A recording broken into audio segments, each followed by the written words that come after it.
Observei algumas matérias por aí falando a respeito do PIS retroativo e percebi que existe algumas inconsistências na questão das informações.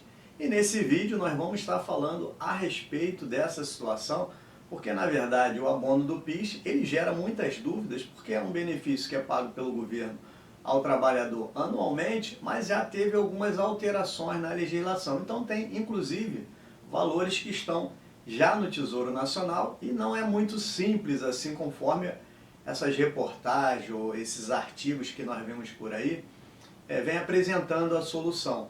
Mas nós vamos falar um pouquinho sobre isso, né, detalhando, pontuando, conceituando, para que você possa entender por que essa informação pode gerar alguma dúvida e vamos dizer em que casos pode ser aplicada essa situação.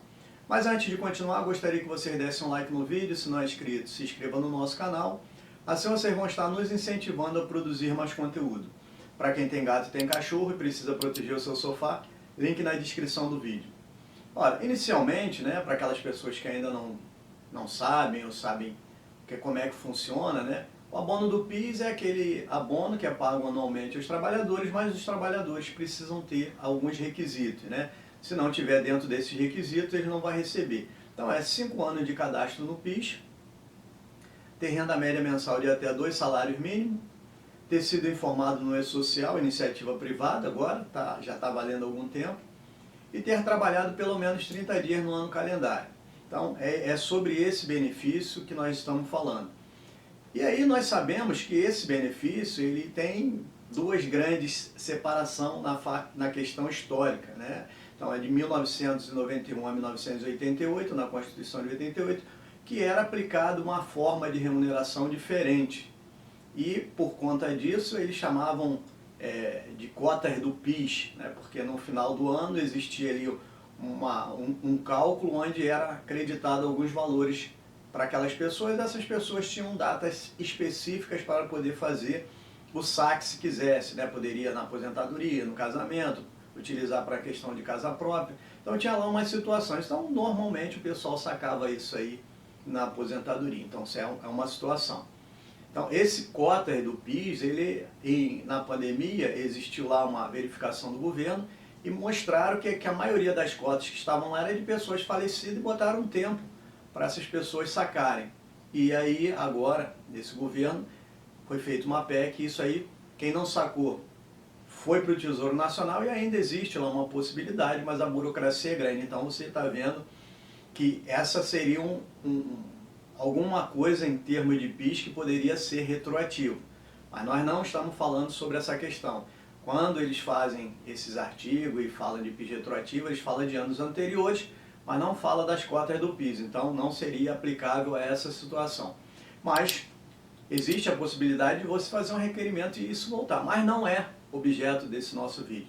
Então vem aquela outra questão de 1988 para cá, que aí é pago anualmente, aqueles valores com base em aquelas pessoas que têm direito, e aí nós verificamos o quê? Que muita gente às vezes fica sem receber, muitos trabalhadores ficam sem receber. E ficam sem receber por quê?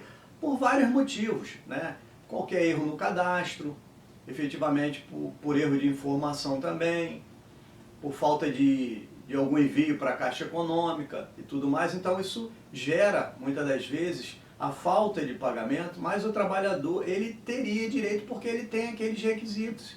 Então quando ele não recebe, mas ele tem direito, aí sim seria o caso, né, desse PIS retroativo que estão falando. Quando as pessoas, os trabalhadores, eles têm o direito, mas eles não conseguem receber por algum motivo.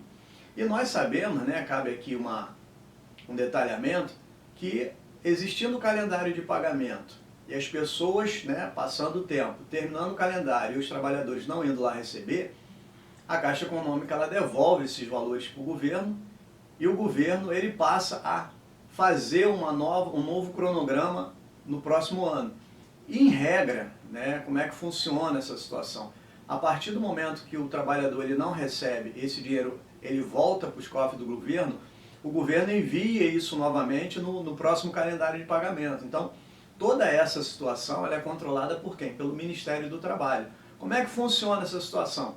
As empresas enviam informações para o governo, né, e hoje está sendo feito pelo E-Social, portanto ser feito mensalmente, o governo recebe essas informações, processa essas informações, e como é que ele processa? Ele processa observando aqueles 4 requisitos, né? Faz aquele filtro, aquela peneira, vê se a pessoa é cadastrada 5 anos no PIS, se o trabalhador é cadastrado 5 anos no PIS, se ele ganhou durante aquele ano calendário renda média mensal de até 2 salários mínimos, se ele já foi informado, já está lá, mas tem a questão dele ter trabalhado pelo menos 30 dias no ano calendário, e daí ele formula aquelas informações de acordo com a data do nascimento, que o calendário do pagamento do abono do PIS é sempre feito por abono do nascimento, por data do nascimento.